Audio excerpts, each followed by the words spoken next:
ప్రసాదం తింటే అడుక్కొని తిన్నట్ట. రిచెస్ట్ పిచ్చోళ్ళం తిరుపతి. తప్పు వాళ్ళది కాదు, తప్పు మనది, మనందరిది. ఇదే శివజ్యోతి మీరు నన్ను తిట్టుకున్నా పర్లేదు, హేట్ చేసినా పర్లేదు, ఎందుకంటే నాకు వ్యూస్ వస్తున్నాయి, మీరు చూస్తున్నారు కదా నా కంటెంట్. అప్పుడు మీరు నన్ను ఏమనుకుంటే నాకేం ఫరక్ పడుతుంది? నాకు కావాల్సిన డబ్బులు నాకు వస్తున్నాయి. I'm getting benefit out of it. These are her exact words. తిట్టుకుంటాడో ఎట్లడో ఒక తీరైతే వీడియో చూసారు కదా, నాకు అదే కావాలి. సో ఇప్పుడు ఈ బెడ్రూమ్ టూర్ కూడా నేను బాగా ప్రిపేర్ అయి ఉన్నా. మీరు ఏమన్నా నేను పట్టించుకోను, మీరు చూసుడే నాకు కావాలి, మీరు చూసుడే నాకు కావాలి.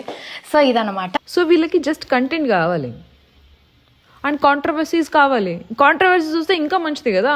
సో ఆ వీడియోస్కి ఇంకా ఎక్కువ వ్యూస్ వస్తాయి, ఎక్కువ లైక్స్ వస్తాయి, ఎక్కువ షేర్స్ వస్తాయి, చాలామంది దాని మీద కామెంట్ చేస్తారు. And in a way she is earning out of it. So ఇలాంటి వాళ్ళకి సొల్యూషన్ ఏం తెలుసా?